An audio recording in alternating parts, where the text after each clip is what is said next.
The Yes Men Fix the World is more of like an intellectual version of Jackass. It's based around a series of skits where gentlemen create websites for major companies that do wrongdoing, such as Dow Chemical, and then while they create these legitimate sites, they wait for news sources to contact them, and once a news source contacts them, they create these large, elaborate speeches to try to draw attention to the wrongdoings of the company.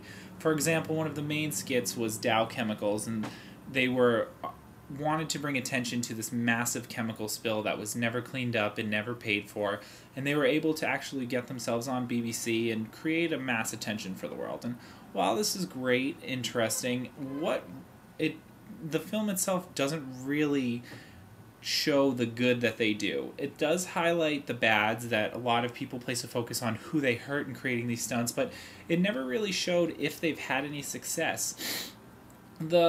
The only really successful part of the film was the CGI screen that they talked with a bunch of lobbyists about, and then they put the propaganda things on the back, and those men were proof that of Washington and the U.S. of a capitalist society as a whole, of people trying to do anything they can to spread their message. They don't even know what it is, but they're always willing to spread it, and that's the one thing that the message is able to get across in the film. But overall, they kind of lose the audience.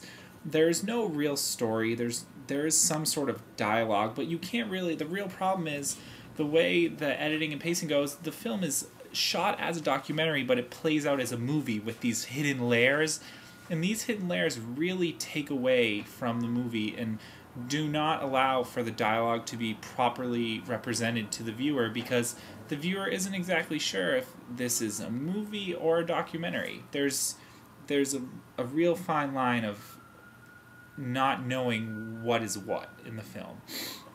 After the director came in, he was just kind of a pompous.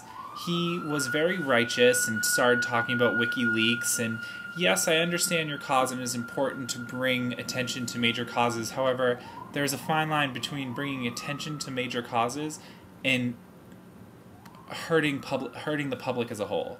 And bringing it back to WikiLeaks, certain things aren't meant to be seen for the public, just for public safety. And while people might want a more openness, and that would be the whole goal of the Yes Men, sometimes it's just not meant to be, because certain people can only handle so much, and the public really is not that understanding. So while these men are doing good things, the story and the way they film it as a whole really doesn't help to portray their cause in a positive light.